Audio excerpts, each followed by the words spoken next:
John, this is I'm really excited for this episode because I've quite openly said ever since I've met you, you're probably the toughest bastard that I've ever known. Like when I first met you, you were preparing for a strongman competition in UP, going to a seminar, and I remember hearing that you tore your bicep off the bone before that competition actually happened and still went through with it. Tell me a little bit about that story.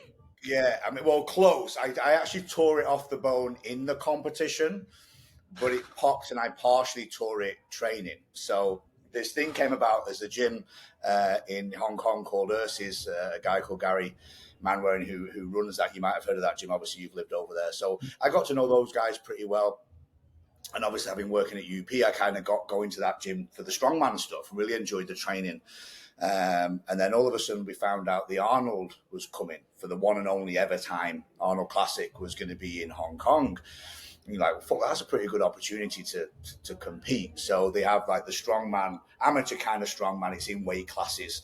So I had to make weight for it and things like that. And you pick your weight, and then obviously you've got all the events to do. So I was training, and a couple of weeks out, it initially popped doing a tire flip.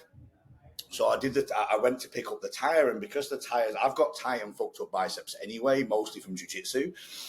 So as I go to pick it up with the straight arms, like you see on some of the videos, deadlifting where it pops a bit, I went to lift it and it popped. Didn't fully go. So I iced it. It kind of felt okay for a week or so, and then I carried on with the training. And then I think a week out before the comp, it kind of went again in a slightly different place. So more the top of my forearm when I'm doing the stone. So, because again, a lot of with strongman, you're kind of picking up awkward objects. You've not always got a solid grip. You've not always got the perfect position of a deadlift to pick up a stone, right? Your hands are very Stuart McGill would shudder, right? Yeah. So it pops again as I'm lifting the stone and trying to pick it up onto what I'm doing. And I'm like, fuck.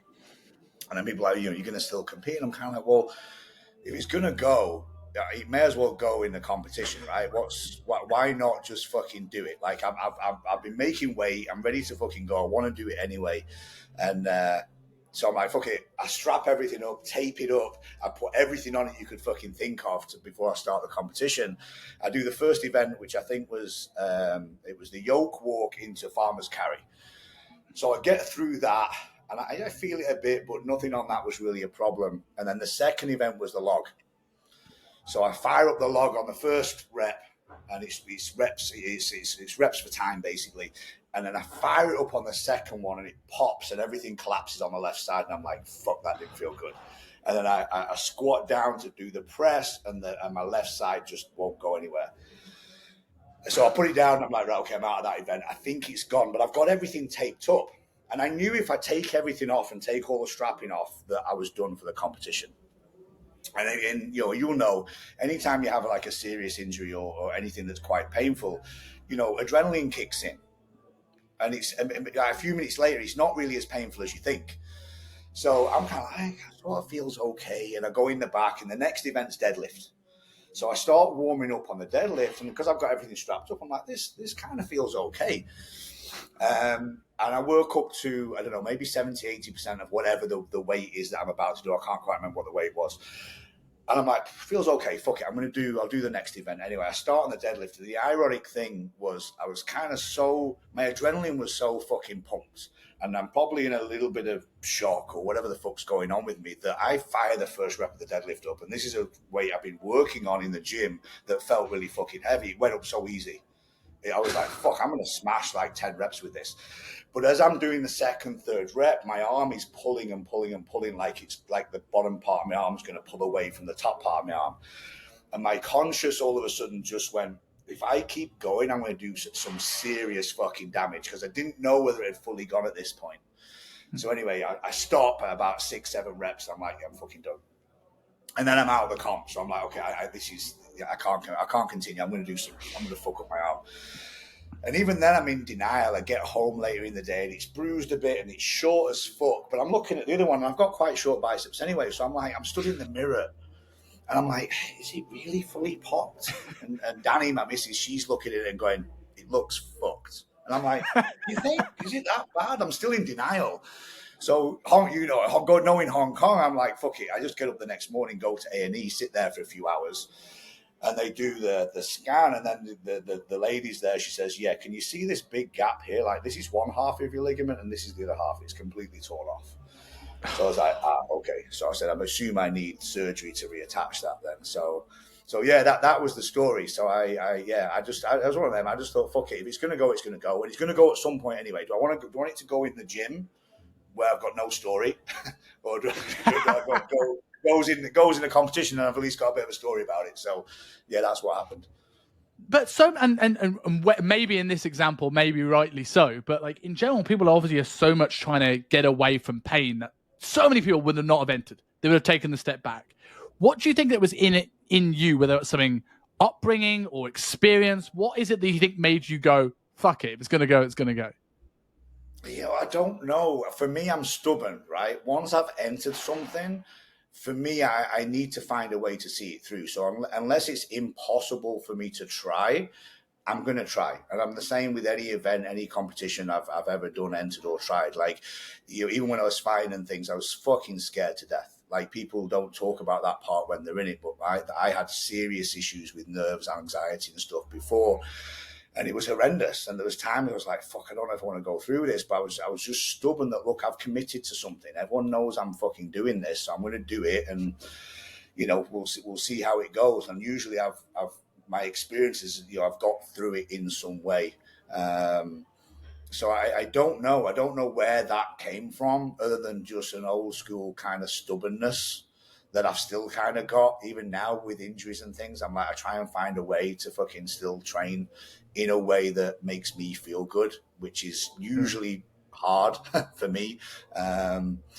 So yeah, I would just say stubbornness. I don't know really where that came from, but I do try to see things through. Success or fail, I'll try to see it through and then move on to the next thing. Do you think that's an element of what's helped you with some of the anxiety and the mental health struggles? Because I know you've spoken about mental health a lot, and obviously this month being Male Mental Health Month, this is probably the good time for that question, right? Like, what do you think has helped you get over these things, and what do you think that men in particular for this month can do to help make a difference, whether it's with themselves or with someone they know? I mean, it's a tough one, right? Because everybody's anxiety and stress is different. And I think what we as a society sometimes do is, we judge when someone says what kind of things make them stressed out and what kind of things cause anxiety.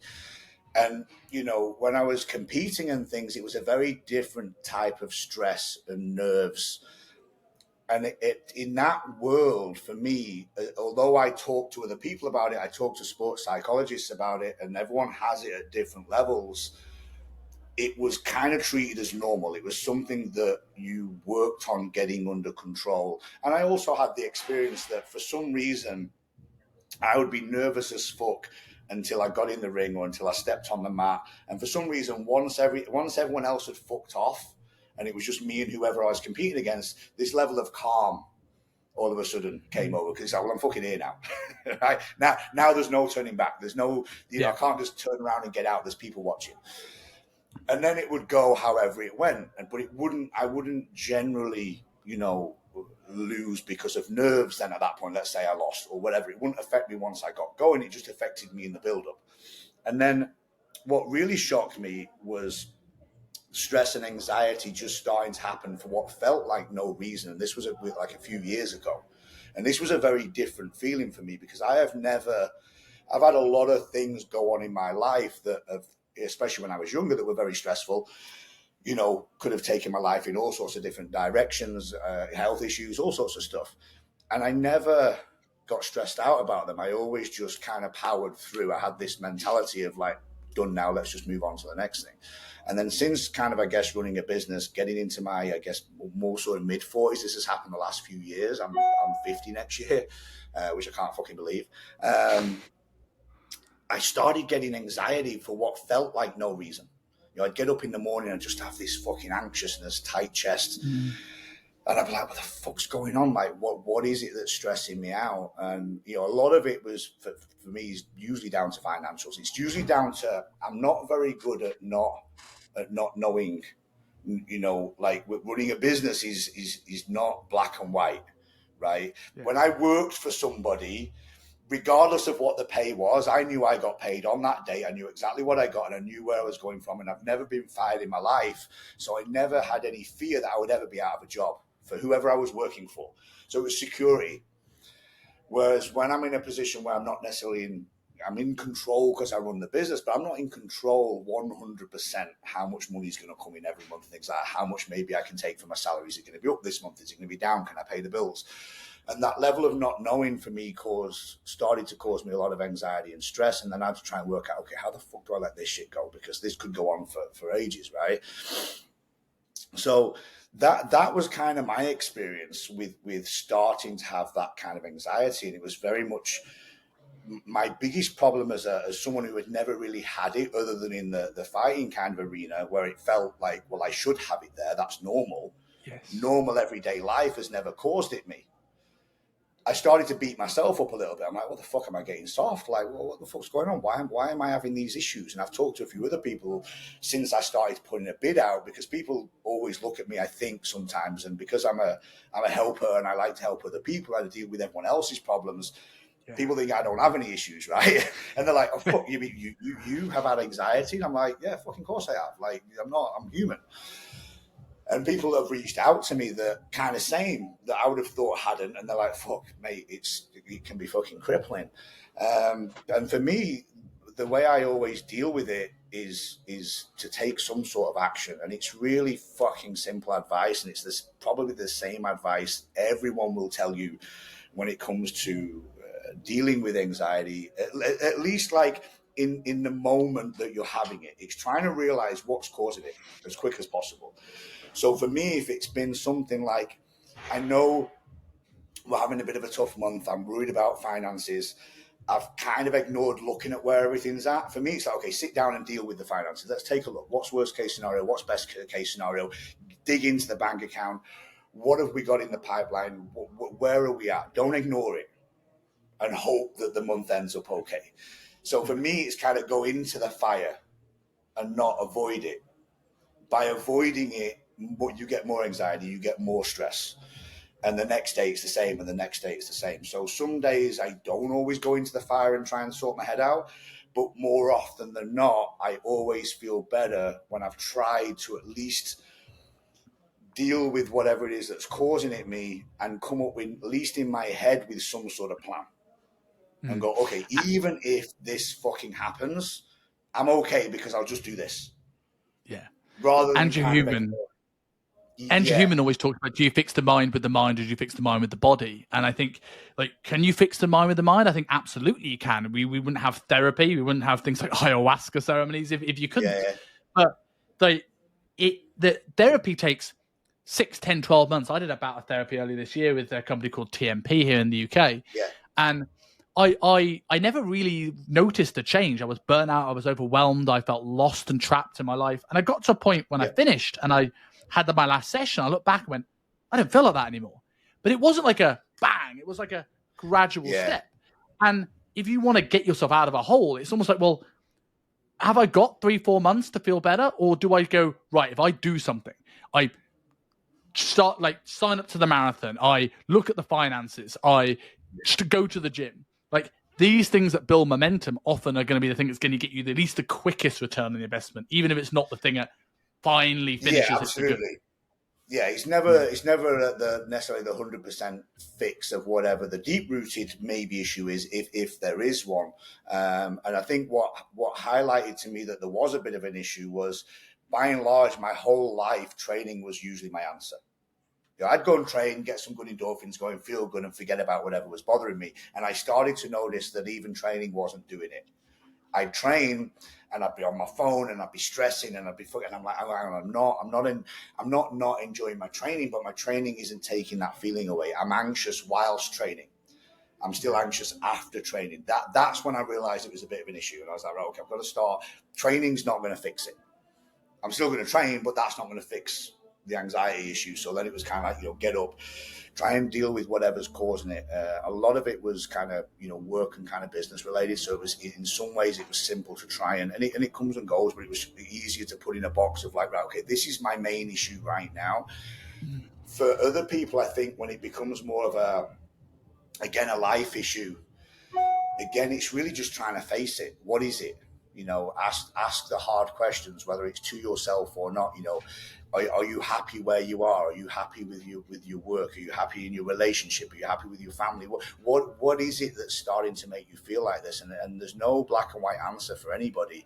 And for me, I've noticed an age side of it as well. Like, again, I've always lived in this: age is just a number. Age is just a number until it's not. Right? It's easy. I talk to so many 30-year-olds, 30-odd-year-olds that are like, yeah, but you're in great shape. You're this. I'm like, trust me, in 15 years' time, if we could have this conversation again, hopefully I'm still here, right?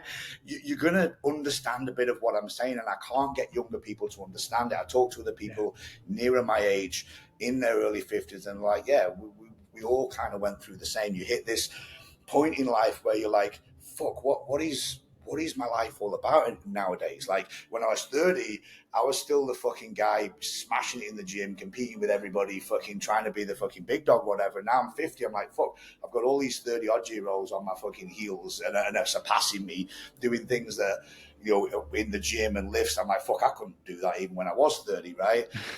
And now I'm trying to morph into this. And I always feel like that was where a lot of my self-worth was. That's my fault. I created that. I walk in a room and everyone's like, oh, it's fucking Jon, and whatever I built as like, this was my thing. And now I look in the mirror and I'm like, okay, I'm a little bit older. I'm a little bit blind. Do I need fucking glasses? And, all these things are starting to break down, and my brain's going, fuck, what's this going to look like when I'm 55? What's it going to look like when I'm 60? I'm not really going to be that guy anymore. And that transition of what my real sort of purpose in life is now, and what I should be chasing, and should I still be training as fucking hard and then needing a fucking nap all afternoon because I can't cope, but at least it allows me to still somewhat keep up with the younger guys. So age is a big part of transitioning, and only people potentially, if there's a few older people listening to this, will know what I'm talking about. Because to be honest, for me, turning 40, these were never a problem. I never saw myself as really getting old, and my 40s has been some of my most productive years of my life. But flicking that switch to going, okay, fuck, what do I actually want my 50s to look like? Like, because sometimes I'm still doing stuff I was doing in my 20s, which as far as work goes, like, I'm building a business, but some days I'm still sat down mentoring trainers. Some days I'm still doing education, and I still love all that stuff. But there's a part of me going, fuck, wait, like, when does this move on a little bit? Like, when do I just get to sit back a bit? And I'm not even sure I want to do that, but I've got things I want to do that right now I can't do because I'm torn between two phases of my life a little bit. So it doesn't really answer your question on the mental health side of things, but I think the two biggest bits of advice I always try and give people is, whatever's causing you an issue, if you really know what it is, try and take some action, whatever that action might be. Like you said, something could be something small. Do something to ease that anxiety, do something that eases the stress away, and talk to somebody. That for men particularly, our biggest fucking issue is we don't talk about it, and we don't really know who to talk to about it. And it can frustrate you if you talk to the wrong person. So, using the age thing as an analogy, when I talk to younger people about this, they just don't get it. So I don't talk to younger people about it anymore. I don't say hard because I don't want to be that old guy, that's like, well, wait till you're my age and then you maybe understand. Because that's 15 years away. So we're not going to have that conversation for a while. So, yeah, but those are the two real bits of advice, and how deep you then go with those two bits of advice can spin off into many branches of who you talk to, what kind of help you look to get. Are you ready to take some help? Because I think that's the other thing. You'll know if you've had therapy, you've got to be ready for it. Don't go into it because you think it will just fix you, because 9 times out of 10, if you're not ready for it, you're just going to be resistant to anything that the therapist tells you, especially if you're someone like me.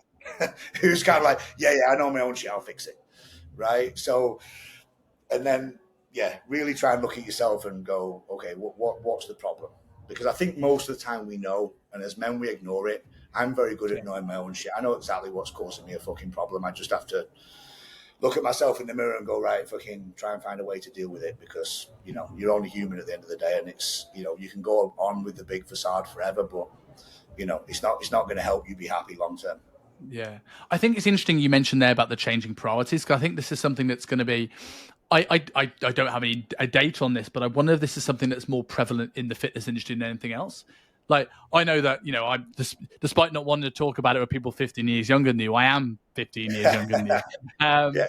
But I had this point in time that, again, referencing a podcast, but Chris Williamson calls it the manopause, where every guy in their 20s wants to be a bodybuilder, and then they get to their early 30s, and the things that mattered to them in their 20s don't matter anymore. And I think a lot of that burnout for me last year was very much of, right, I've been bodybuilding, I've been doing photo shoots, I've been getting insanely lean, but I'm in a long-term relationship now, and I'm married now, and I'm like, well, I want to be like that, but I don't want it in the same way that I used to want it. And where is the next stage in my training career? And when you find that your, as you said, your identity for people in the gym and trainers in particular is wrapped up in their training, and then if you times that by the fact that training is also now where you work, your hobbies become your job, that I often found that I lost that love for training for a very short period of time. Like you, it's very interesting. You went, training didn't solve the anxiety, because if the business was causing you anxiety, well, where are you training? You're training in your business. Exactly. I mean, I'm in my own gym. Yeah. Yeah. And I think that's it's a very important thing of like looking at where is your purpose? Where is the next thing? Like, is that an element of where sort of hybrid came from, in the sense of, like, I know you've got a bodybuilding thing, you've got a strongman thing, you've had a powerlifting thing, you're very much a doer, but then we have this fighting, jiu-jitsu component. Has that always been a part of your training, or is that developed as your training philosophy has developed? No, I mean, the fight side of things was always there. Like, I started boxing at a very young age. So I started boxing as a kid. My dad introduced me to that. And then through my teens, I was hit and miss with it, because through my teens, I got into a lot of stuff I shouldn't have got into, let's just say, which could have took me down a very, very bad path. I trained a lot through it, and I went to a lot of old school gyms where the kind of people that hung out in the old school gyms, whilst some were very good role models and good people to be around, there was also a lot of the opposite.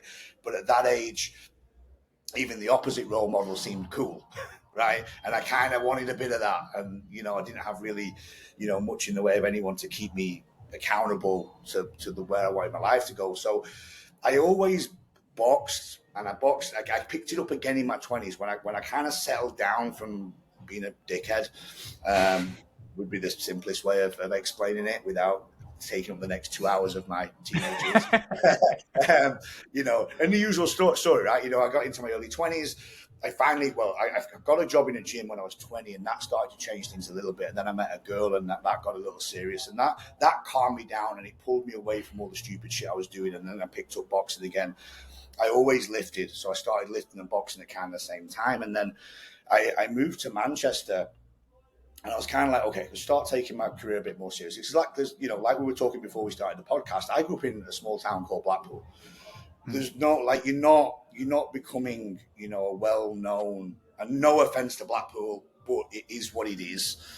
But I knew I needed more of a platform, and so I moved to Manchester. And I moved to Manchester as a trainer initially. Then I got the job running the gym, and everything kind of escalated in Manchester.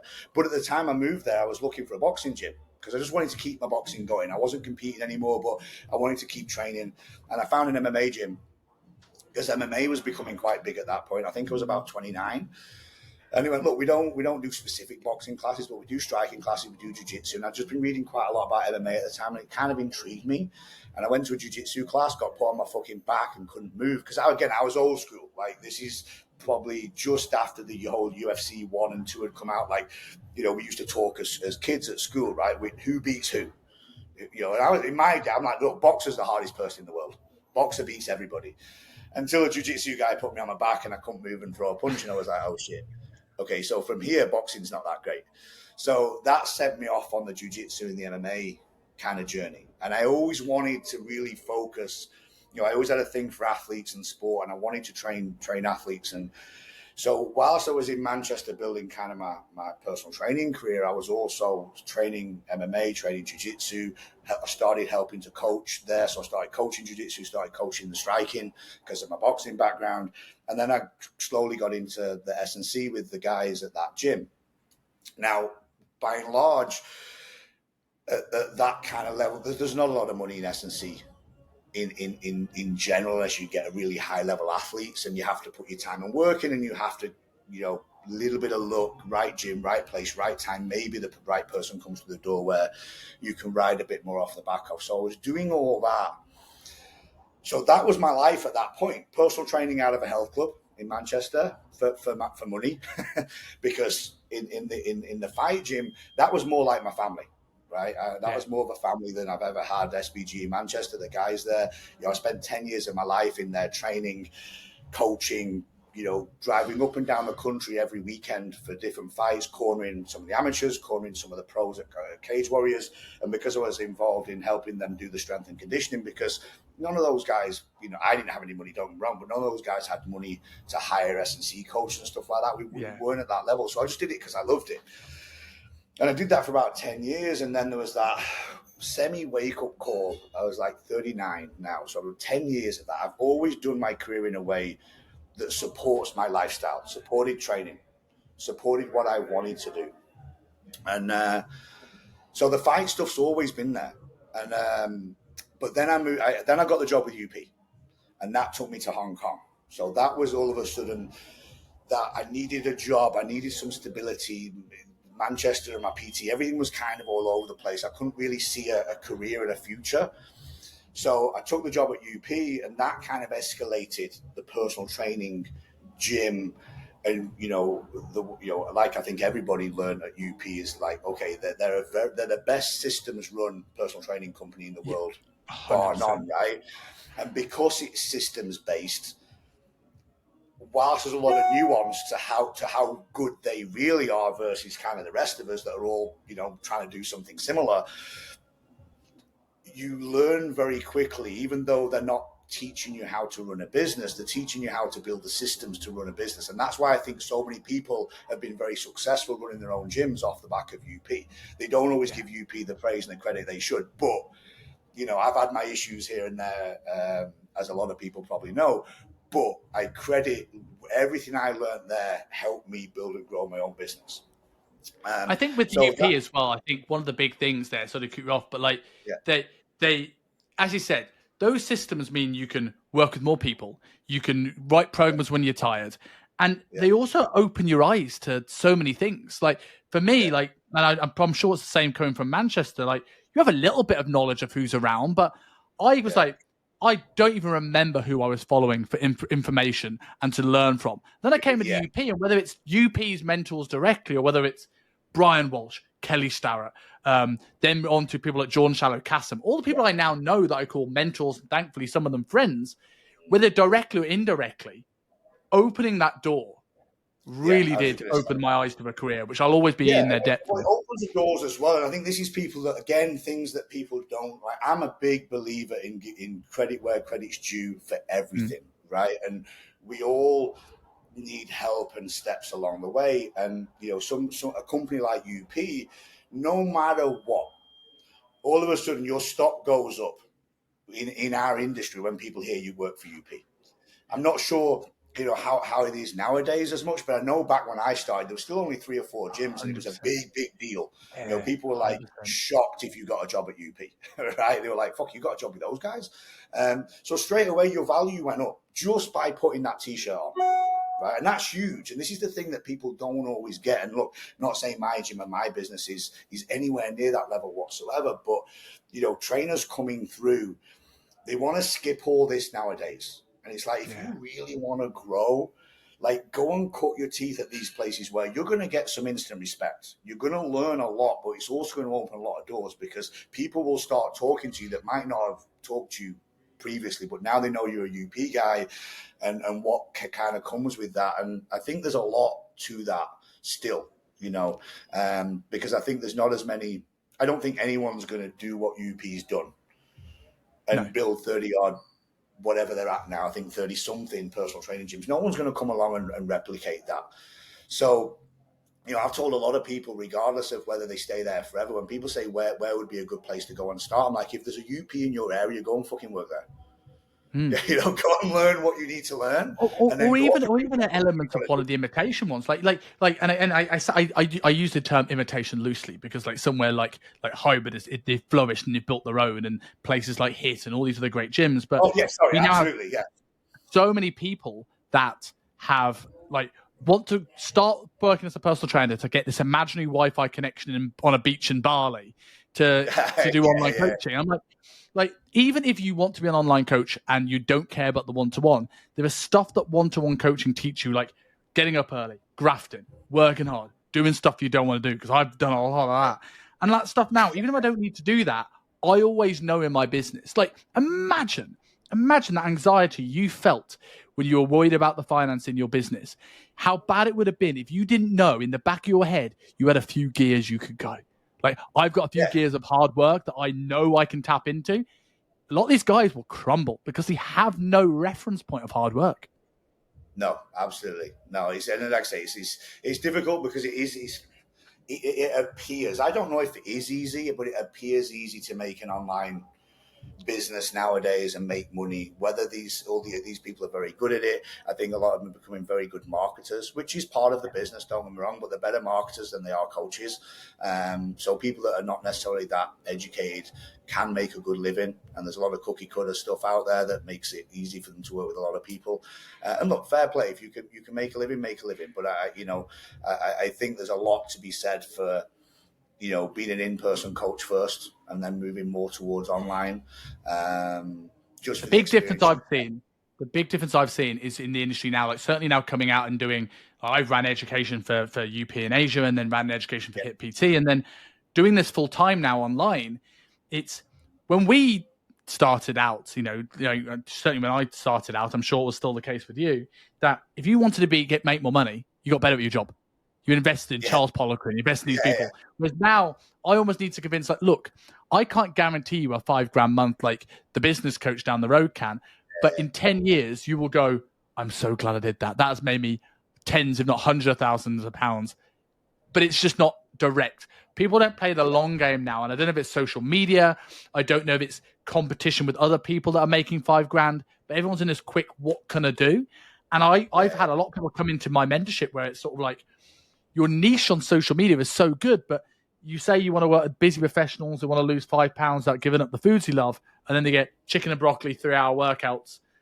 One of these is wrong, and I'm not saying which one it is. Maybe your Instagram message is wrong and you want transformation guys, or maybe you have no idea how to coach on the back end, but we need to solve one of these problems. Yeah, I mean, I think everything, you're right. And, I don't want to bash social media because it's, there's so much good about it. But yeah, I mean, look, social media has speeded up life, right? And it's also speeded up a generation of the big sell now, especially with the business coaches, they're not selling you how to run a business. They're selling you a lifestyle. They're selling you, look where I go on holiday. Look what car I drive. Look at my house. You could have all this if you follow my business system. And they're talking about personal training online, and you can earn a lot of money doing that. But at the same time, that's not necessarily, I'm not saying it's a bad reason to get into earning money in general, right? If you want to have nice things, then you're going to have to work hard. But the way that this stuff is marketed nowadays is changing people's perception of why they're getting into what they're getting into. I had this big conversation the other day with my whole team. I sat them all down with like 10 of them. And I'm like, okay, what's your mission? Why do you do what you do? And I just blank faces. And I wrote mine down on the fucking thing. I said, this has always been my mission. Regardless of money. Forget money. My mission was X, which is what, by the way? Mainly to help as many, I have to remember it, but to help as many people lead a happier, healthier, fitter lifestyle through healthy exercise and nutrition, because that's in its simplicity what we do as coaches. I think people overcomplicate that, and then that But by keeping that mission, that can be then in whatever environment throughout my career that takes, whether that's in person, in my gyms, whether it's online, whatever it is. My goal with people is kind of the same. How many people can I reach and help with what's helped me in my life, really, which is, you know, exercise and nutrition, training, and teaching people and the mental aspect that comes off that stuff. And I've started trying to do this with more and more people that I either mentor or coach and whatnot, because I've said it for years. Like, whilst going back to the UP t-shirt and stuff was a great thing, I never worked my arse off just because of the t-shirt I had on. That never mattered. I worked my arse off. I've had many personal training t-shirts on in my life, different companies, right? I worked my arse off no matter what, because I knew where I wanted to get to. Yes. And I think having your own, you know, companies create a mission statement and a you know, a fucking core beliefs board and all this shit for the company. And I'm like, why don't individuals have their own? Right? Because you've got your own goals long term. You're not going to necessarily work for a company for the rest of your life. You might. And maybe if you are, you want to buy into their mission statement without a doubt. But as an individual, you need to make sure you've got your own. You buy into your own mission statement, which can be fluid. Mine's been fluid. But that's why the statement about people training and nutrition is kind of clear but vague. People could be of all walks of life. It could be in the fight environment. It could be Gen Pop. It could be, you know, I hate all the stuff where like people only want to work with CEOs, because I'm like, do you know how that sounds? I want to work with high level executives. Like, you sound like you just want to work with people with money. Like, just say that, right? Now, yes, people have got to afford you. I get it. But by putting that label on, it means you're only interested in helping someone if they can afford you. And I'm like, yes, yeah, I'm interested in helping everybody. And if I can help you, if I can put myself in a position, which is where I'm at right now, like I've got myself back into training athletes, a gym called Boxing Gym Churchill's. I've been training that for 3 years since I kind of moved out here. You know, I'm working with some of the young pros there now, and I don't charge because I can. I will make something off the back of it. But initially I was like, look, these guys need help. They can't afford a high-level S&C coach. I want to train athletes off the back of what I'm doing. My business makes me enough money to help other people, right, and do other things. I've taught jiu-jitsu classes for free for months and years on end at different gyms. When I was in Australia, I was teaching jiu-jitsu every week at SBG because there was one close to the gym in Sydney. I've done this throughout my whole career. I do what I need to do to earn money, and luckily over the years it's got better. But if it's important enough for me to help other people, I will do that for free because I love it. yes, And I'll do it as part of a passion project, and I enjoy doing it anyway, right? Now, with the athlete stuff, if something comes of it, and I'll build something off the back of it, I do have a goal with it, don't get me wrong, but right now it doesn't need to be about money. And when it's not about money, it's not stressful. And it's still part of that mission, right? Like it reminds me of something that Jordan Shallow, you know, friend of both of ours, said on a call with me. He was like, he was talking about pricing when I first started like going into online coaching, going into the business side of this. He said, price yourself effectively. He used to price himself so his courses or the coaching that he offered was as accessible to many people as possible because he wanted to help as many people. And then what he realized was, well, people who can't afford me couldn't afford me even if it was half the price. So by me pricing me at the level what I'm worth, which means I have now more disposable time and resources to help that person on Instagram for free. Like, you have a gym that you price fairly for the people coming in, and you work with these executives and CEOs, but that allows you to have the time to go, well, I'm going to help that box gym down the road because I love it. And that helps me as many people as possible be happier, healthier, fitter, as does working with 10 trainers who all have their bunch of clients. Like, it's the same message. It's just spreading. And it helps you progress, I believe, as a coach as well. I mean, I get so many messages from people that train in gyms like ours. You know, they train Gen Pop or they work in a health club, and they're like, oh, how do I get training athletes? And I'm like, go and train them for free. And the look on their faces of like, but I've done these courses, I've done this, like, I'm not working for nothing. I'm like, well, you're never going to train an athlete then. Because if you think that walking in to a gym with some certificates is going to get you training the highest paid athlete in that gym, whatever the sport is, you're fucking living in a dream world. Like, athletes like to train with people they trust. You have to go in and build trust. walking in with a bunch of certificates on a piece of paper. They don't give a fuck about that. Most of the athletes I've trained is through talking, being in the environment, being around them, then watching me train, them see me do things, then starting to see me do things with one of the athletes in the gym, and then all of a sudden like, oh, maybe could you help me with some of this stuff? And really making yourself fucking useful, right? And if you do that, again, there's no guarantees, but with a bit of luck, you keep working at it. And if you're in a position, hopefully, and this is what I say to all these trainers that ask me, like, don't give up your day job too soon. Like, that's your bread and butter. This may take you years to get a high level athlete like some of the guys Jordan trains, for example. You mentioned Jordan a couple of times. He and you'd be surprised. Even if he was to tell you some of the fees you get with some of the top level athletes, it's not quite what you'd think. He's not giving up prescript anytime soon, right? Yeah, he's earning very good money with his athletes, but so people have to understand there's a bit of give and take. If you somehow magically end up with some world champion who's going to take you around the world, pay you a massive salary, but remember, it's in the sporting field, it can be short-lived, right? I work with I know a guy who trains some high-level boxers, pro boxers, and the fight world's the worst for this, because you can have 2 or 3 world champions on your books, but if you've not got the next ones coming through, which a lot of the times, sometimes you haven't, because fighters are so spread out, all of a sudden they retire, and you're like, oh, but what about me, right? And then another one retires. And now all of a sudden you've gone from, okay, I was earning X amount of money training this world champion. When he calls on me, we go and do an 8-week camp and I make this much money and it's great, to I'm back to working with pros still, but pros now that can't afford what the world champion afforded.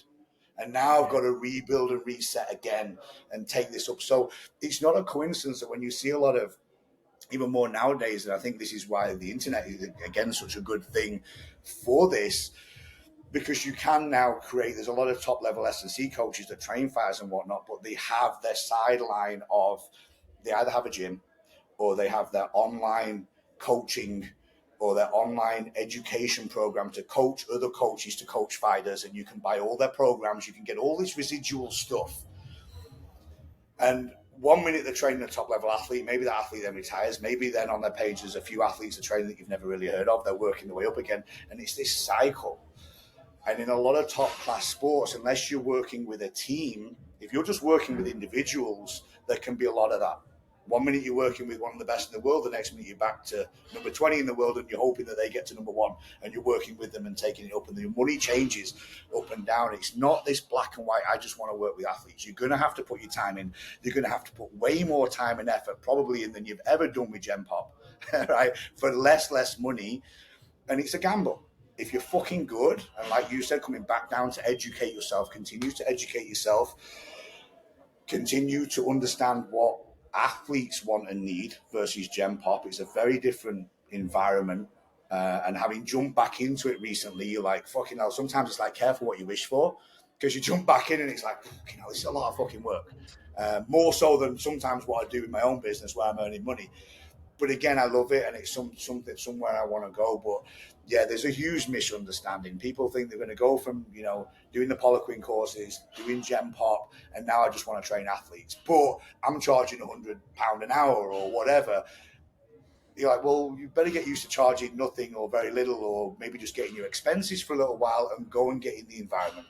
Because if you're not willing to go and be in the environment, you're probably not going to get a job with an athlete. And then it's about time, build, like everything, build relationships, be valuable, show that you're useful, show that you're someone they can trust as well. Because that's what, especially higher level athletes, it's not a coincidence that the best of the best S&C coaches are not sticking their high level athletes all over social media, because the athlete doesn't like that. And you don't want to be showing off what you're doing with these people versus your competition. So, yeah, there's a lot. They hit the nail on the head there when you were like talking about like people saying I've done this course. It's like that if they would get annoyed if an actor or a sports star went into a restaurant and go, I'm taking your table, do you know who I am? That's essentially what they're doing. It's like, do you know who I am? I've got this qualification. And like most of the people that work with athletes, there is an element of luck in it. Like, I don't know if using Jordan. I don't know how if this is the case for Jordan, because he built up a big reputation through the education of the prescript that people may have come to him. But most of the time when these people, even if we look at someone like Joe Bennett, hypertrophy coach, the top level bodybuilders he's working with, when he first started working with, no one knew who they were. It was you start working with people for free, and you either see some potential or you get and again, hard work and your coaching, they become world champions. But there's a lot of things that go into world champions outside training, be in the right place, right environment, bit of luck. Absolutely. That you run with that, and if you're expecting this to make or break your career, well, you're gambling on a lot.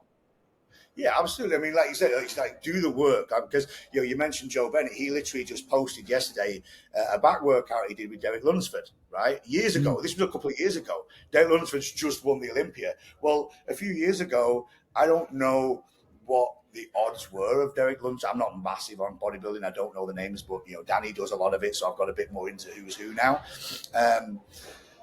He probably didn't know a few years ago when he took him through that back workout, showed him some intricacies on back training. And he says, even in the post, he says, look, I'm not taking credit for Derek Lunsford's back, but here's some stuff I did a few years ago. Now, Joe Bennett's massively popular, massively successful in the industry anyway. But I bet when he did that workout a few years ago, he wasn't thinking, I'll bank this for whenever. It was just done. It was put to the side. He moved on working with whoever. And then all of a sudden he goes up into the Olympia and it's like, oh shit, I could use this a little bit. Right? Yeah. It adds to all the work he's done. He did the work anyway. And what the deal was, for all we know, Derek Lunsford could have just walked in his gym. They did a bit of training. Maybe he didn't even charge for that session, whatever they did. And that's the kind of thing I'm talking about. Now that's come back tenfold. Because now there's this relationship, or whilst Joe Bennett's not saying, hey, I'm Derek Lunsford's coach, he's saying, I have worked with this guy and he's now Olympia champion, right? And I think there's a lot to be said for that. Like, don't get me wrong, maybe he did charge, but I see a lot of this stuff go on, especially when I was training at Gold's quite a bit when I first moved here. There'd be a little bit of flicking around and all of a sudden, someone's filming a bit of something and training with Charles Glass and whatnot. But I know Charles Glass hasn't just charged that guy. This is a little bit of Instagram stuff. Because he's actually working with someone else over the other side. I was there not that long ago, and 50 Cent was training next to me. And he's still pretty jacked. But all of a sudden, later on, I saw, all of a sudden, Charles Glass did about 20 minutes with him, all for social media. Yes. Didn't really go through a workout or anything. And then later that day, Charles Glass posts something, and it's 50 Cent, and da-da-da-da. And I saw the whole thing happen. There was no money exchanged in that. Right now, Charles Glass makes enough money doing his thing in Golds, right? He's a very famous bodybuilding coach, but there's times even he's like, this is going to look good. This is something that's going to. He doesn't need necessarily much more presence in that world, but it was an exchange of 50 Cent being like, I'm training with Charles Glass because anyone in the bodybuilding world knows who Charles Glass is, and Charles Glass getting to go, I've just done a little bit with 50 Cent, and it was super simple. And there's so many of these things going on that I think people are misunderstanding how you build, something in those kind of worlds, whether it's with famous people or whether it's with athletes and stuff. Like I said, it's not just about walking in the door with your certificates and going, hey, look who I am, because they're like, well, who the fuck are you? Right? Like, I've been going in Churchill's for I don't know how long, and I get high fives and fucking hellos from everybody. But since I've started training some of the guys, and people are now asking, oh, who's this guy? Because they've all seen me training. Now all the fighters are, hey, how's it going? And now I'm coming and asking me a few questions and things like this. So it's all about being in the environment and building a relationship. And something will come off the back of it, whether it's, I don't know, millions of dollars or whether it's not so much. But if it's where you really want to go, and it's, and it shouldn't be about the money until it is, just go and fucking do it. It really drives me up the wall when some of these young coaches have got this ego of, oh, well, if I'm not going to get paid, I'm not doing it. Well, go and sit on your arse then. Keep training Gen Pop, which there's nothing wrong with, and go and sit on your sofa in the afternoon when you finish your sessions and wait for some athlete to knock on your door, because it ain't going to happen. So 100%. And obviously we spoke about coaches rushing things, and obviously you have 10 trainers that work for you in hybrid now. So what do you think, other than rushing the process, what do you think is the biggest things that you've seen that coaches get wrong today? Get wrong in what, in like career progression, or in just training and stuff? Let's go in terms of getting results. I think we've turned into the career progression is get out there, do stuff, meet people, work hard. let's terms of like actually getting bang for your buck results. Getting results. I think a couple of things that I've talked about a lot recently. The detail is a huge part, right? So let's take the generic GBC style template of training and the low carb diet and nutrition, right? Which is kind of the staple starting point, give or take. A lot of people have moved on in different ways, but generally we know this works. I see it a lot where I look at the training template and they're delivering, an A1 and an A2 and a B1, B2 and all this sort of stuff. So the structure looks right and the tempo's written down and the reps and sets are written down. And then I watch the session, right? And the rest periods are too long. There's no tempo going on. The weight's not enough. So, and this is my argument always with programming. It's like people go, oh, I love programming. I'm like, but are you fucking doing what the program says on the piece of paper? Because I don't see that you are. And I think a lot of people misunderstand that it's the detail in how the program is delivered and applied that gets the result, not just it being close enough. Right. So someone who's not interested in detail, you go, well, okay, yeah, they're doing 8 to 12 reps. Sorry, I'm looking in my gym now and there's no one doing anything. But I find myself doing this when I'm talking about gym and gym floor. I start looking out. I was doing it with Jordan the other week. I'm like, okay, focus. And I'm like, look, it's the fucking detail. Like, yes, you're super setting up a body, lower body. But I've just watched them drop the bar at 10 reps and they could have done 15. Yeah. Right? I've just watched you talk for 5 minutes in between set 1 and set 2. You're losing intensity. You're doing no tempo. The whole point of this, especially with the beginner, is to focus on the tempo. And for me, it's just lazy coaching. They don't really want to focus in on the detail. And then the nutrition side can be a little bit similar. Like the setup's easy. Create the macros, tell them how to track, put everything on paper. And I'm like, okay, but what's your follow-up process? I did a big thing on education yesterday and we created this big kind of tree on adherence, right? And following, are they doing this? Yes, no. And if no, where'd you go? Unless I've literally tried to idiot-proof the whole thing, because I sit down with trainers and we have the same conversation week in, week out about why are clients not adhering to the nutrition. And it's this constant, I've just told them to get back on track. I'm like, well, they've been off track for 2 weeks. They're not going to get back on track. Let's change the plan. Let's come up with a different approach. What have we tried? What are you doing? And again, some of it's lack of education. And with newer coaches, I understand maybe they don't know enough yet. And that's why we have mentoring and stuff. And that's why we try to help with interventions to come up with ideas to help them so they're not left on their own. So detail is 100%. I think one thing, trying to overcomplicate things, but then not deliver it. We simplify it and give you a system, just fucking deliver the system. If you deliver this correctly, it will get results. Do you think there's an accountability component to that though? Like as well, like certainly when it comes to nutrition and the touch point side of things, is that I've had this parts of my career, right? You get comfortable. This becomes your Monday, Wednesday, Friday at 7:00. Then we're with you for 6 months, and you get chatting away, and then you don't until you stop and put all your clients down on a list or sit down with you one-to-one. You go, oh yeah, Steve's killing it. Like really, he hasn't lost weight in 6 weeks. Has he not? Numbers, like one thing we do with our coaches, like we have a Friday status check. You've got a spreadsheet. You're going to put things in. Right, what's the weight that they expected to lose or gain, or what's their performance goals? What's achieved this week? And like, I don't often need to do anything or mentor. Often enough, just keeping yourself accountable where you go, oh, I thought that guy was doing so much better. You now have a fire, a bit of urgency. Like you'd want urgency for your client, you now have urgency as the coach. No, 100%, and that we do that with the mentoring. So we have we have everything obviously on all the spreadsheets, and it's a fucking headache to delve into everything. But I have like a progress tracker where every trainer just puts the basics down, and that's got to be done weekly. So they put all the clients down, they put starting weight down, current weight, how many weeks they've been training, what problems are we having, so that I can see in a snapshot. Okay, this guy's been with us 8 weeks. They've only lost 2 pounds. What's going on? Right now, hopefully, it's not got to 8 weeks. That's an exaggeration, but these things happen.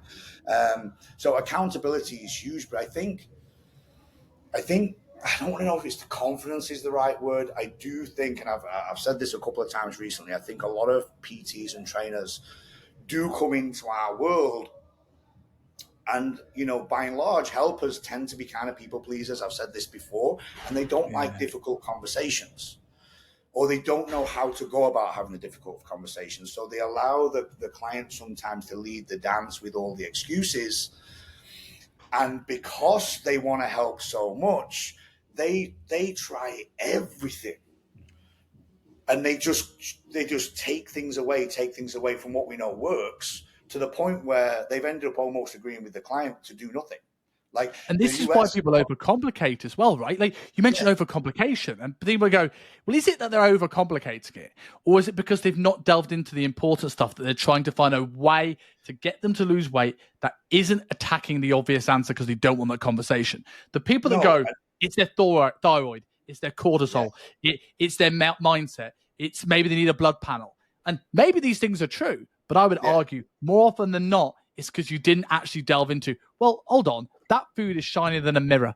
Could you eat for a second, please start saying, like, you're eating more than you think you're eating?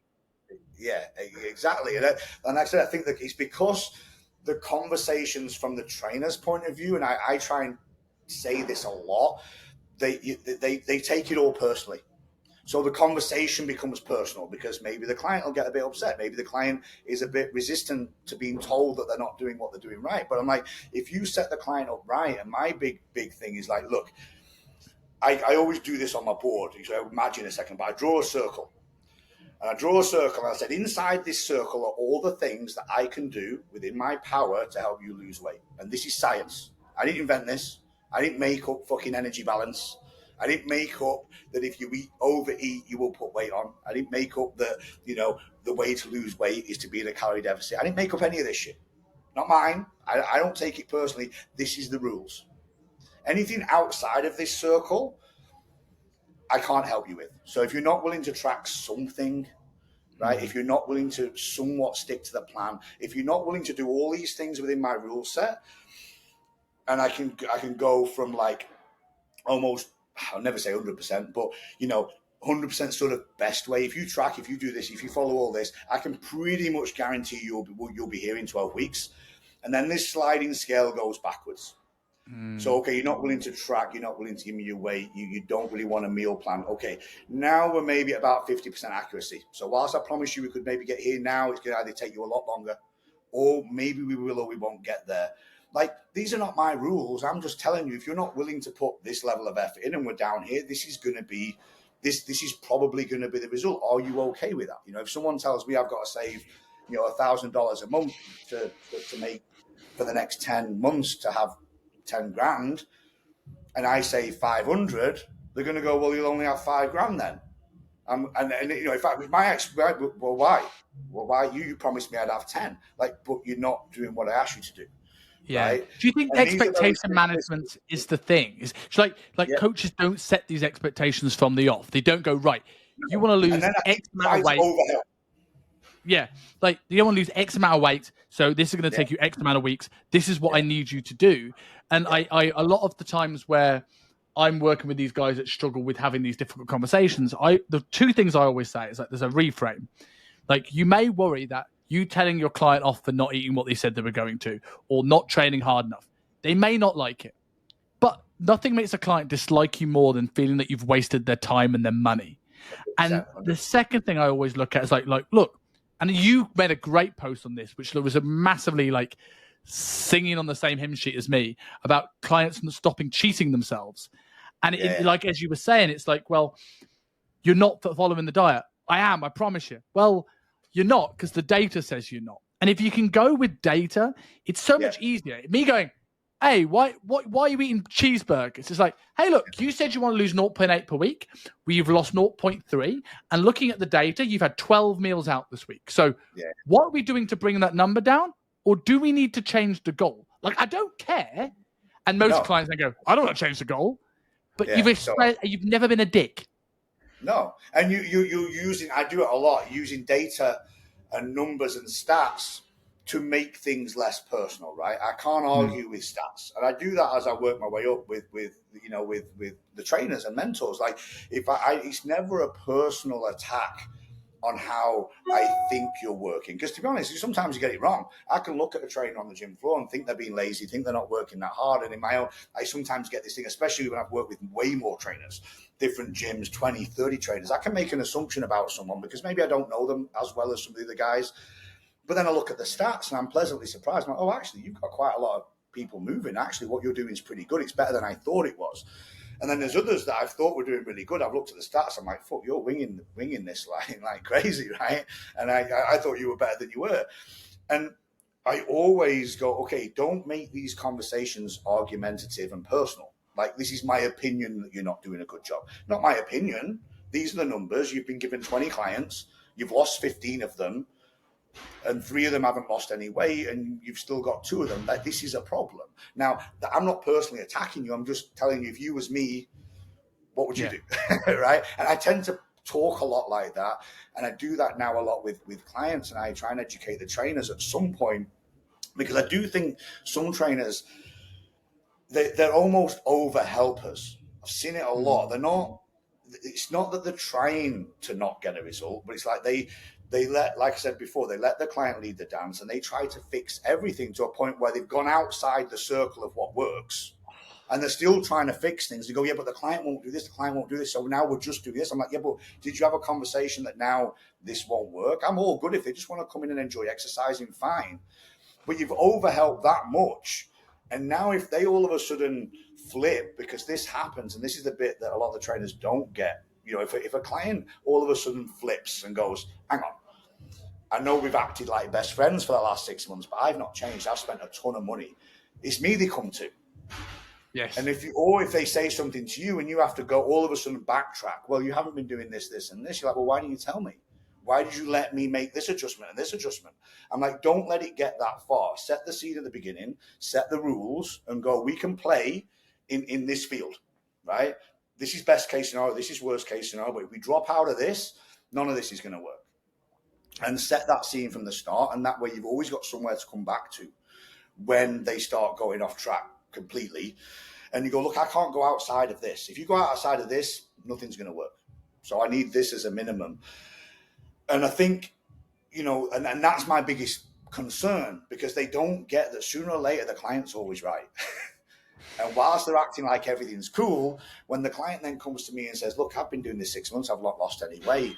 And then I sit down with the client and go through what they've done, with the trainer and go through what they've done. I'm like, why did you let it get to this point? Well, they said this, they said that. I'm like, yeah, but you should never have let it get there in the first place. Yes. Like, we should never have got to outside of that rule.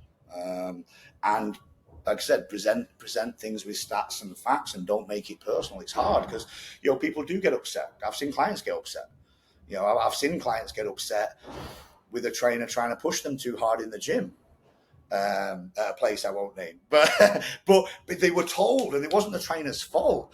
And literally, I saw it happen in the gym. This guy had a fucking meltdown on the track. And I pulled the trainer and I said, look, just stop pushing him. I know, because it didn't come from me. The pushing him hard thing didn't come from me. It came from someone else. So they were just trying to please the system, right? And I was like, look, and I said, look, I will back you 100%. Next time we have a meeting and you're getting told that you're not training clients hard enough, I will back you, because I saw this happen in the gym.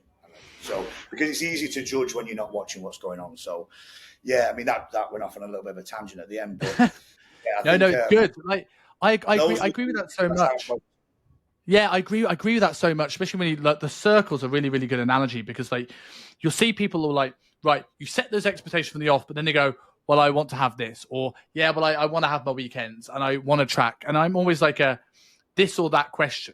Like I always call it the Snickers bar analogy, right? So you want a Snickers bar and it's like 380 calories. I'm like, cool, here's your options. You can either have the Snickers bar, but you got to understand that you're going to be a bit hungrier because we have to take this much food away from you to make that work, right? Or you could not have the Snickers bar and have this much more food, whatever you want.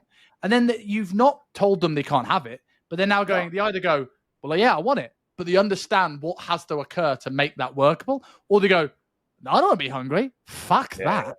And then they make that decision on their own.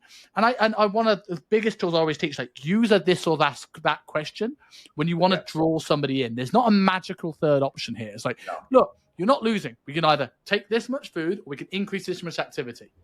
The client has a choice. but only these choices. Well, it's funny, right? I mean, like what you're describing there is what I say to the guys a lot, and I'm like, look, everything we do, parries life, right? Everything is a consequence. You can do whatever the fuck you want, but there's a consequence to it, and are you willing to pay the consequence, right?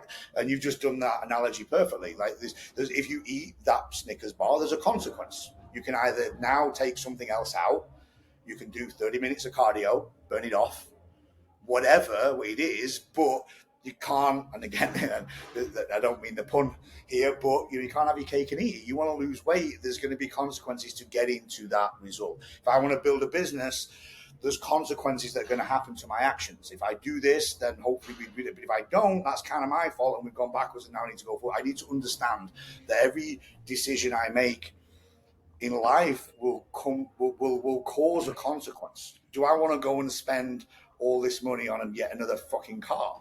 Well, the consequence there is my bank account's going to drop, and then I'm going to get stressed because I've got no money, but I've got this nice shiny fucking car, and now I'm a bit like, fuck, did I really need that? Did I want that? Is it that important? And everything is that. And I think maybe as you get a bit older, you appreciate and understand that more. But I think as younger coaches, if they can learn to, like exactly like you said, talk in that kind of way of, look, I'm not here to tell you off. We're adults. I'm here to fucking guide you in, like our parents did, right? I didn't listen to a fucking thing my mum ever fucking told me to do as a kid, right? But she talked in everything with a consequence. She never told me what to do ever. Yeah. But she said, you'll fucking pay for it if you do it.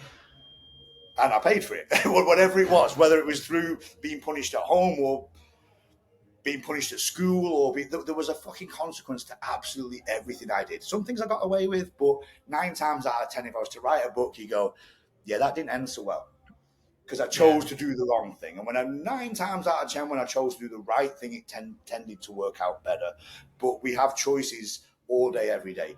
And food, training, exercise, everything we're trying to achieve is just a string of choices. And how often can we make the better choice and not the shitter choice? It's that simple. And Peter Hitchens always said that you choose your regrets, which I think is a wonderful saying. Yeah. Because it's like you don't get to have none.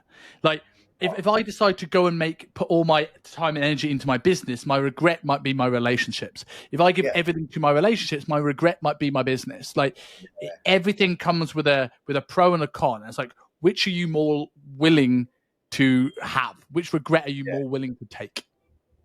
Oh, absolutely. And I think 9 times out of 10, we know what we're doing when we make the decision by and large.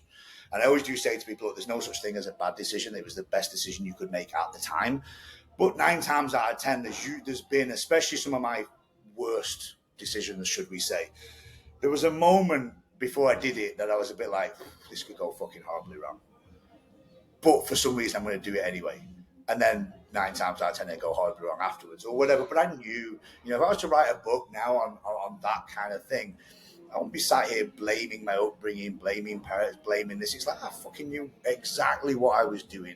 Every single time I made a choice to do something, I knew how badly this could go. I knew if I did this, I could get fucking arrested. I knew if I did that, it was illegal. I knew if I did this, whatever, And I think, unfortunately, we get to a point where we want to kind of find things to blame rather than just go, this is my choice. And when you take on a client in the gym and stuff, again, it's trying to have that conversation with the client. Like, look, you've chose to be here. You've chose to put all your money into this. And we go into the deep reasons. And, I'm not a big believer in, find that deep rooted why, because not everyone really has one. So what I want to coach is choices. You have a choice. It's up to you. I'm not going to make you feel bad for making the wrong one, but do you want to get this or not? And if we can get you making the right choices more often because you actually create a conscience around the wrong choice and what it caused, which is how we usually make better decisions, right? Even growing up from kids, we start making better decisions. You go, oh, fuck, if I put my hand in that, it's going to hurt. I didn't know that until I did it. But now I've done it, and maybe I'll not do it again. So, and I think that's part of the education process. I'm not saying clients don't know that if they go and eat that 2,000 calorie fucking pizza, it's going to fuck them up for a few days, but highlight. I don't care that you ate your pizza, but just look what it's caused. Now we're going to have to do this for a whole other week to get you back there. If you've got all this time to spare, if yes, fine, but just understand this is how this works. It's not complicated. It's actually very simple. And my job is to help you make better choices more often. If we can do that, we'll get you to where you want to be. And he might have needed that mistake, right? Like I always talk about this reverse dieting. Right? I see a lot of coaches beat themselves up when the clients don't follow the reverse diet and they rebound. And while that could be the coach's fault, yes, it could. But I don't think I'm wrong, but I asked every single person I've ever had on this podcast, which is a lot of people, if you've rebounded ever after a diet, they'll all have said yes, and they all know more than the client. Like you almost need to make that mistake to go into the next one going, don't want to do that again. And you just get better and better and better. And without the mistake, you haven't actually learned anything. No, I 100%. I mean, there's a fine line as to how many mistakes you want to make. I mean, I was joking about this with someone else on a podcast the other day because they know me quite well, and they were like, "Look, you're probably, destined to learn most things from making mistakes. That's just been my fucking life." But ideally, my job is now to help people make less mistakes and not make the mistakes I've made. But definitely some of my best lessons have been through fucking it up the first time round and working out how to do it better next time. I think the only caveat to that is that they have to want to do better next time. Like, did you actually learn from your mistake and what it cost you and caused you? And will you remember that next time? Because sometimes people don't. We can remember it for a while and then go, oh, fuck, I've done it again. And I know I've been guilty of that as well with tons of things. I'm like, I'll fucking never do that again. A year later, I'm doing it. And I'm like, oh, I said I wouldn't do this. But so again, teaching self-accountability or trying to learn some sort of self-accountability with these things. Like you say, fucking up's not a problem, but are you going to remember that next Friday? If you went out and drank fucking 10 beers and go, oh, yeah, shit, I get it. I'm not going to do that again. And then you're having the same conversation next Saturday and it's like, okay, well, I can only help you so much, right? You're going to have to be the one to make the decision not to do this or to do less of it or whatever. I can keep having the same conversation with you.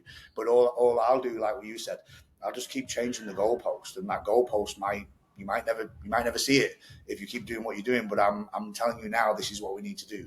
And, back to the in-person thing, I didn't make this up.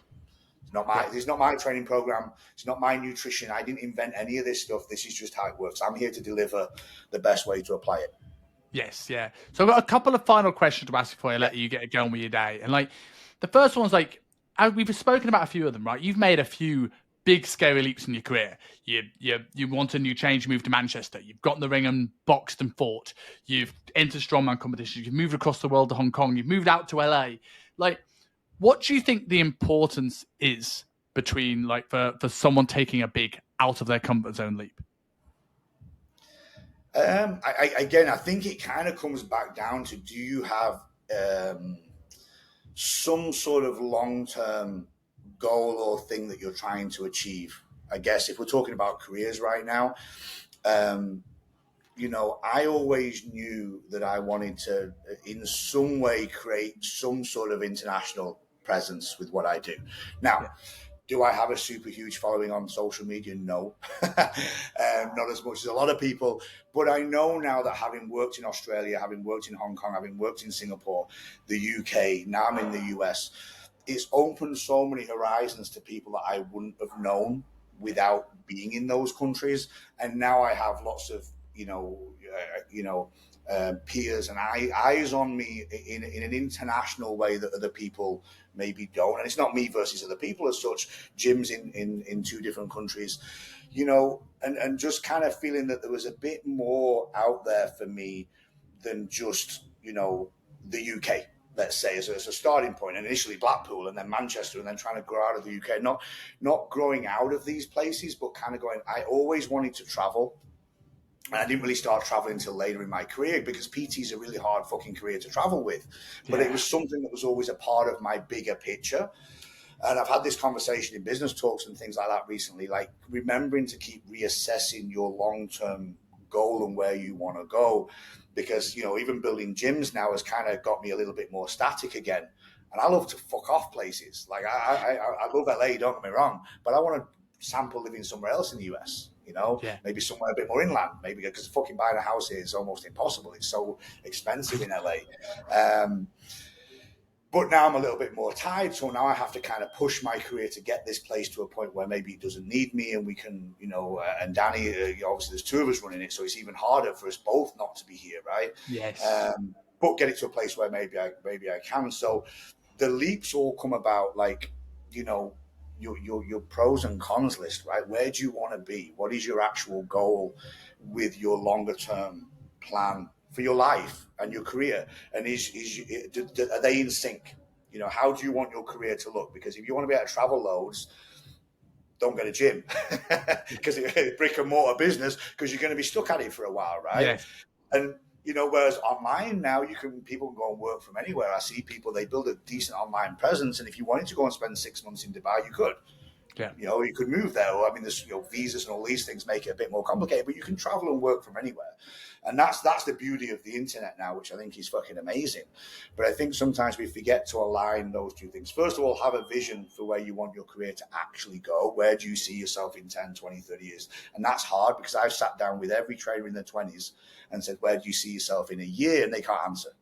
Yeah. And I'm like, we better think about it. And that's why I've done a lot more talking with my team about these things now, trying to give a little bit more life experience and be, okay, do these things align? Like, what do you want individually as a person? Do you want kids? Do you want family? And how is this going to align with your career? And what do you want for your career? So you don't hit these walls of things like you said, spending too much time with your friends, family, partner, and not building a business, spending too much time with your business and not having this. Things happen in life that take us away from what we thought our path was. If you have a bit of a feel for where you want to go, you can kind of navigate your career ahead of time to when those things happen, right? So for me, the big leaps are really about, okay, where is it taking you towards where you want to be long term? Yeah. And if travel and international things is a big thing, then take the fucking leap. Because for me, it's the best thing I ever did was getting out of the UK. I love the UK. I come back and I miss it. I come back to Manchester and I say to a lot of people, like, for me, there's nowhere like Manchester in the UK. And everyone will say that about their own places they spent the most time with. But I just met so many cool people there, and I go back, still train in gym, still see all the people I used to see 10, 15 years ago when I go back for a few weeks. But I'm happy to get back on that plane and get back to my life and what I do as well, right? But for me, spreading my rings and getting out was the best thing I could have ever done. So I didn't look back once I did it. For some people, it could be a mistake, but the bottom line is you can always go back to where you can always go back. That's the thing, right? Time will pass you by and you can't go forward, but you can always go back. And I very much agree with you in the sense of, like, for all of my career, the biggest leaps forward were moving to London to start a job at UP, moving to Hong Kong where I knew nobody, coming back to UK and starting a business, like, remotely, a completely different change.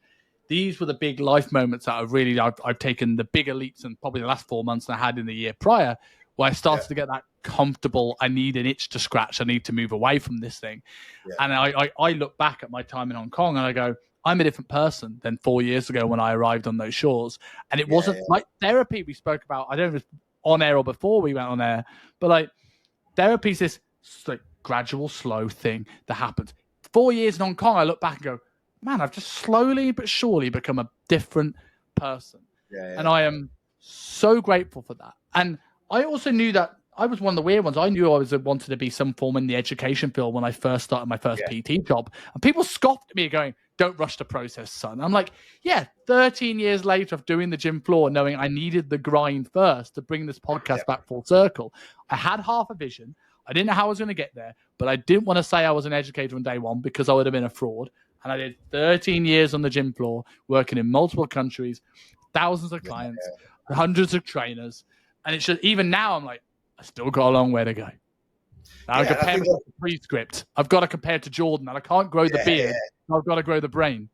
I think I think that hits the nail on the head, right? Like, I don't think it's about, everyone talks about mapping out this fucking step by step. It's like, no, look, it starts with where you think you want this to go. I've told everybody from, 16, 17-year-old, I wanted my own gym.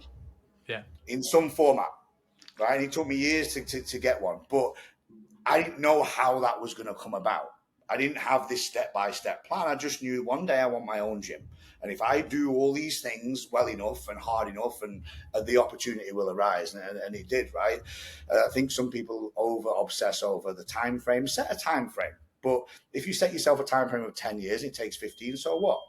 That can be adjusted, right? So I'm not against setting time frames. I'm not against setting deadlines, but just go, I'm going to get here. Have a direction. Somehow. As long as the direction's going to go all over the place.